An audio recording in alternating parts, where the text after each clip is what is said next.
नमस्कार मित्रांनो, मी तुकाराम सुरनर जे आर आणि योजना या यूट्यूब चॅनलमध्ये आपल्या सर्वांचं स्वागत आहे. आजच्या व्हिडिओमध्ये आपण सविस्तर माहिती कशाबद्दल पाहणार आहोत ते म्हणजे घरकुल अर्ज कसं भरायचा. त्यासाठी तुम्हाला सर्वप्रथम तुमच्या मोबाईलमध्ये जायचं आहे आणि प्ले स्टोअर ओपन करायचं आहे.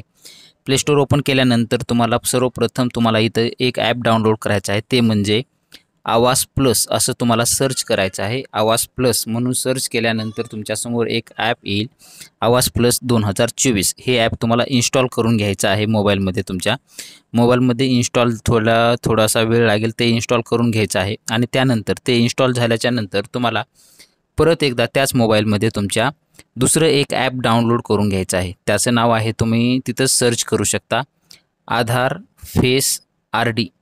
आधार फेस आर डी हे एक ॲप तुम्हाला सर्च करून घ्यायचं आहे. तिथं आपण आता इथं स्क्रीनवर सर्च करणार आहोत. आपलं जे काही आवाज प्लस असेल ते इन्स्टॉल झालेलं आहे. त्यानंतर आता आधार फेस आर डी हे तुम्हाला इथं दाखवलं जाईल, ते तुम्हाला इथं खाली इन्स्टॉल करून घ्यायचं आहे.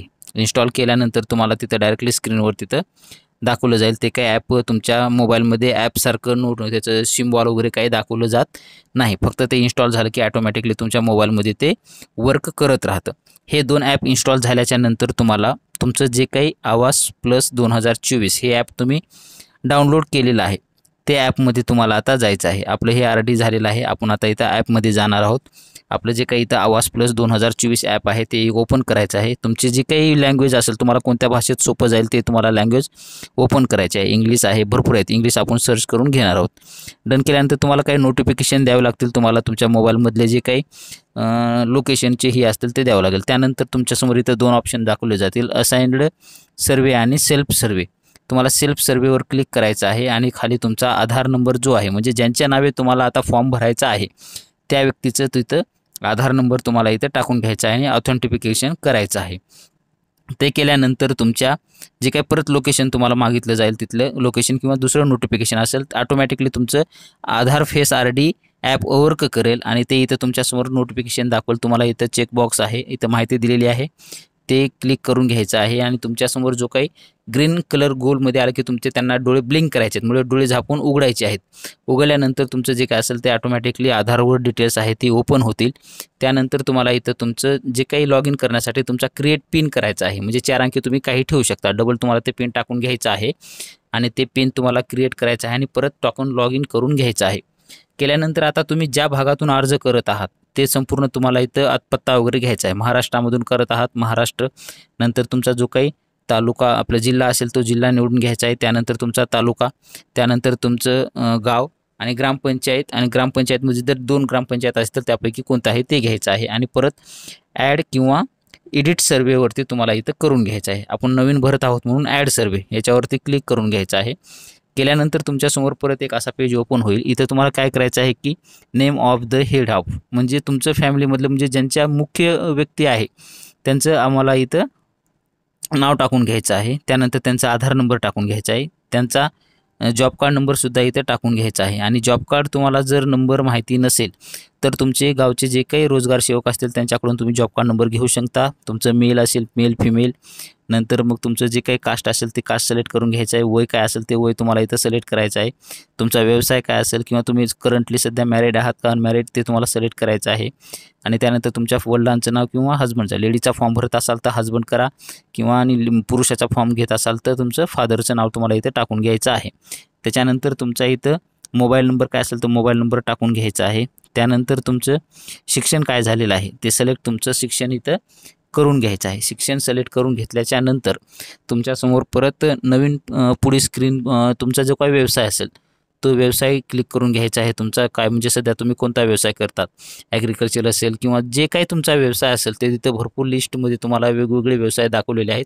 तुमचा जो व्यवसाय आहे किंवा तुमचं जे काही तुम्ही काम करता ते सिलेक्ट करायचं आहे. कोणतंच नसेल तुमचं याच्या लिस्टमध्ये तर डायरेक्टली नन म्हणून तुम्ही एक पहिला ऑप्शन आहे त्यावरती क्लिक करून सुद्धा पुढे जाऊ शकता.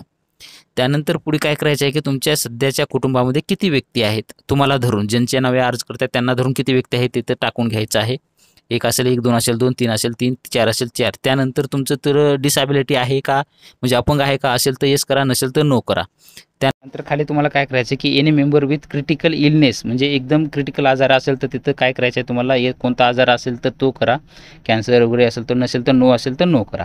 त्यानंतर तुम्हाला परत घ्यायचं आहे खाली आणि फॅमिलीचं तुमच्या जे काही इन्कम असेल, वार्षिक उत्पन्न जे असेल ते तुम्हाला तिथं उत्पन्न टाकून घ्यायचं आहे. तुमच्याकडे जर दाखला असेल तहसीलदारचा वगैरे त्यांच्यामध्ये, किंवा तुमचं जे उत्पन्न असेल ते तुम्हाला इथे टाकून घ्यायचं आहे आणि सेव्ह अँड नेक्स्टवर पुढे करायचं आहे. ते केल्यानंतर परत तुमच्यासमोर एक नवीन विंडो ओपन होईल. त्याच्यामध्ये तुम्हाला फॅमिलीची डिटेल्स ॲड करावी लागेल, म्हणजे ॲड फॅमिली डिटेल्स. त्याच्यामध्ये तुमचे जे काय आता तुमचं एक हेड ऑफ फॅमिलीचं झालं, त्याच्यानंतर तुमची वाईफ असेल किंवा तुमचा पती असेल, त्यांची माहिती टाकायचं आहे. मेल आहे, फिमेल आहे ते टाकून घ्यायचं आहे. त्यांचं रिलेशन काय आहे, त्यांचं वय काय आहे, त्यांचं लग्न झालेलं असेल तर मॅरिड, करंटली मॅरिड असेल. त्याच्यानंतर त्यांचा मोबाईल नंबर टाकून घ्यायचा आहे. त्याच्यानंतर त्यांचं शिक्षण काय झालेलं आहे ते शिक्षण तुम्हाला इथं टाकून घ्यायचं आहे. म्हणजे जेवढे फॅमिली मेंबर आहेत त्यांची ती माहिती तुम्हाला इथं भरून घ्यायची आहे. त्याच्यानंतर त्यांचा व्यवसाय वगैरे टाकून परत जो काही व्यवसाय असेल त्यांचा व्यवसाय टाकून डिसॅबिलिटी आहे का नाही आहे येस नो करून परत तुम्हाला इथं ॲड मेंबर करून घ्यायचं आहे. परत तुमचा दुसरा मेंबर असेल तर परत ॲड मेंबर केल्यानंतर परत तुम्हाला माहिती तशीच दाखवली जाईल. तशीसुद्धा त्यांची माहिती परत सेम तसंच भरून घ्यायची आहे. भरून घेतल्यानंतर आता सेव्ह अँड इथं नेक्स्ट तुमचा मेंबर दाखवला जाईल. परत सेव्ह अँड नेक्स्टवरती तुम्हाला इथं क्लिक करून घ्यायचं आहे. जेवढे मेंबर असतील तेवढी माहिती तुम्ही इथं ॲड करून घ्या. आपण ॲड झाल्यानंतर तुमचे इथं असे मेंबर दाखवले जातील. त्यांची जर तुम्हाला केवायसी करायचं असेल तर पुढे चेकबॉक्स जे दाखवत आहे त्या चेकबॉक्सवर क्लिक करा, प्रोसीड करून घ्या. त्यांचे फोटो घेतला जाईल. आपण जे स्टार्टिंगला घेतला त्या पद्धतीने ग्रीन कलर गोल सर्कलमध्ये आलं की ते फोटो ऑटोमॅटिक होईल आणि असं परत पेज ओपन होईल. मग त्याच्यानंतर त्यांची बँक ऑफ डिटेल जे काय असेल ते टाकायचे असेल टाका, किंवा I don't have bank account इथंही करून लेटरसुद्धा तुम्ही नंतरसुद्धा करू शकता. चेकबॉक्सवर क्लिक केल्यानंतर होतं. नसेल तर तुम्हाला ॲड करायचं असेल तर तुमची जे काय बँक असेल तर कमर्शियल बँक असेल का रिजनल किंवा कोऑपरेटिव्ह, कमर्शियल बँक टाकून घ्या. त्याच्यानंतर तुमची जे काय बँक आहे त्या बँकेचं नाव जे असेल, बँक ऑफ महाराष्ट्र असेल, बँक ऑफ इंडिया असेल, SBI असेल, जी काही तुमची बँक असेल ती बँक तुम्हाला इथं सिलेक्ट करून घ्यायचं आहे. त्यानंतर तुमचं जी काही शाखा आहे ती शाखा कुठली आहे तुमची ती शाखा सिलेक्ट करून घ्या. त्यानंतर तुमचा अकाउंट नंबर जे आहे ते अकाउंट नंबर तुम्हाला इथं टाकायचा आहे, टाकून घ्या. 2 वेळेस कन्फर्म करून घ्या. आणि तुमच्या जे काही बँकेचा ही असेल, म्हणजे पासबुकवर जे काही बँकेच्या ह्याच्यानुसार नाव असेल ते तुम्हाला इथं टाकून घ्यायचं आहे आणि सेव्ह अँड नेक्स्टवरती क्लिक करून घ्यायचं आहे. संपूर्ण माहिती भरून घ्या. घेतल्यानंतर असं डायरेक्टली आपण नो म्हणून करून घ्यायचं आहे. त्यानंतर मग परत तुमचं जे घराविषयी काहीतरी महत्त्वाचे क्वेश्चन तुम्हाला इथे दाखवले जातील. म्हणजे कसं की तुमचं घर हे स्वतःचं आहे का, स्वतःचं आहे का, तुम्ही रेंटल न राहता, स्वतःचं असेल तर स्वतःचं करा, भाड्यानं राहत असाल तर रेंटल करा. त्यानंतर मग तुमचं जे काही ही असेल, म्हणजे घराची भिंती जी आहेत ते कच्चे आहेत का, किंवा वरी जे काही छत असेल ते कच्चं आहे का. त्यानंतर तुमचं जे काही असेल तर म्हणजे वॉशरूम वगैरे किंवा बाथरूम वगैरे आहेत का, त्याच्यामध्ये किती रूमचं घर आहे ते सुद्धा तुम्हाला इथं नंबर टाकायचा आहे. नंतर तुमचं शौचालय वगैरे आहे का, येस असेल येस करा, नसेल नो करा. त्यानंतर पुढे तुम्हाला इथं विचारलं जातं की तुमचं जे काही हाऊस होल्ड आहे त्यांचं इन्कम जे आहे ते इन्कमचा स्रोत नेमका कोणता आहे. तुमचं जे काही नन असेल किंवा गव्हर्नमेंट जॉब आहे का, फॉरेन्सिक जॉब आहे किंवा पार्ट टाईम आहे का, मॅन्युअल कॅज्युअल लेबर आहेत का, कल्टिवेशन आहे, जे काय असेल तुमचं त्यांचं म्हणजे मुख्य व्यवसाय त्यांचा काय आहे ते सिलेक्ट करून घ्यायचं आहे. त्यानंतर पुढे तुमचा जो काही व्यवसाय असेल तो तुम्ही करू शकता तिथं सिलेक्ट, किंवा नसेल तर डायरेक्टली नन म्हणून करायचं आहे तुमच्यापैकी कॅटेगरीमधला नसेल तर. त्यानंतर जर पाहिलं तर तुमचं जे काही मटेरियल हे इथं ही आहेत, 4 व्हीलर आहे का, किंवा तुमचं जे काही शेतासाठी तुमच्याकडे 2 व्हीलर 4 व्हीलर आहे का. त्यानंतर किसान क्रेडिट कार्ड KCC कार्ड आहे का. त्यानंतर तुमचं जे काही मेंबर असतील ते गव्हर्नमेंट जॉबला आहेत का, किंवा त्यांचं रजिस्टर विथ ह्याच्यामध्ये जर नॉन ॲग्रिकल्चरमध्ये आहे का, किंवा 15,000 रुपयाच्या वर त्यांचं उत्पन्न तुमच्या फॅमिली मेंबरमध्ये कुणाचं आहे का, येस असेल येस, नो असेल नो. जे काही इथं क्वेश्चन दिलेले आहे ते क्वेश्चन तुम्ही व्यवस्थित वाचून घेऊन हे करू शकता. त्यांच्यामध्ये इन्कम टॅक्स पे करतात का त्याच्यामध्ये, किंवा तुमचा प्रोफेशनल टॅक्स पे करतात का, किंवा 2.5 एकरच्या आसपासची तुमची जी काही जमीन असेल ते दिलेली आहे का. अनेक इथं क्वेश्चन दिलेले आहेत, ते क्वेश्चन व्यवस्थित वाचून घ्या. त्याच्यानंतर तुम्हाला येस नो इथं करून घ्यायचे आहेत.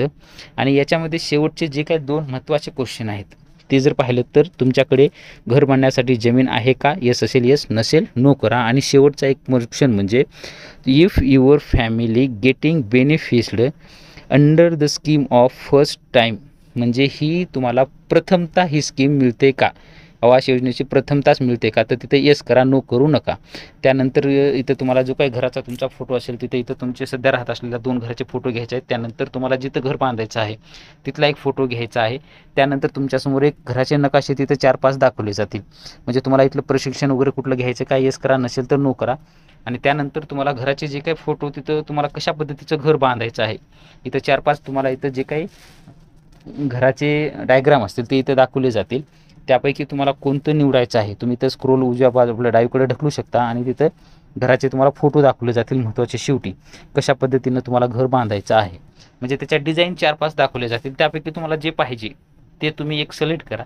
सिलेक्ट केल्यानंतर तुम्हाला इथं खाली जे काही आवडत असेल त्यावर सिलेक्ट करून खाली सेव्ह अँड नेक्स्टवर क्लिक करून घ्यायचं आहे. केल्यानंतर तुम्ही फॉर्म भरलेला संपूर्ण माहिती तुमच्यासमोर इथं दाखवली जाईल आणि ह्या फॉर्म नीट व्यवस्थित पाहून घ्या, व्यवस्थित आहे का. आणि इथं वरी जर पाहिलं तर उजव्या हातामध्ये एकदम वरच्या बाजूला PDF म्हणून ऑप्शन आहे, त्यावरती क्लिक करा. तुमचा फॉर्म सेव्ह होईल. सेव्ह झाल्याच्या नंतर खाली परत नेक्स्ट सेव्ह अँड नेक्स्टवर करून घ्यायचं आहे. ते केल्यानंतर सक्सेस तुमचा जे काही सर्वे असेल ते कंप्लीट झालेलं आहे. इथं ॲड एडिट सर्वे आपला झाला. आता अपलोड सर्वे डेटा जे काय असेल तर सेव्ह सर्वे डेटावरती अपलोड सेव्हड सर्वे डाटा याच्यावरती क्लिक करून घ्यायचं आहे. केल्यानंतर आता आपण इथं माहिती भरलेली आपला पूर्ण फॉर्म आलेला आहे. व्हेरीफाय आधार इथं तुम्हाला करून घ्यायचं आहे. व्हेरीफाय ओके असेल, सगळं ओके असेल तर व्हेरीफाय होईल. व्हेरीफाय जॉब कार्ड हे सुद्धा इथं तुम्हाला करून घ्यायचं आहे. तुमची जर माहिती बरोबर असेल तर इथं ऑटोमॅटिकली व्हेरीफाय होईल. त्याच्यानंतर संपूर्ण व्हेरीफाय झाल्यानंतर सिलेक्ट ऑलवर क्लिक करायचं आहे आणि अपलोड रेकॉर्ड स्क्रोलवरती क्लिक करा. अशा पद्धतीनं तुमचा हा फॉर्म भरलेला जाईल. अशा पद्धतीनं तुम्ही न चुकता फॉर्म व्यवस्थित तुम्ही भरून घ्यायचा आहे. धन्यवाद.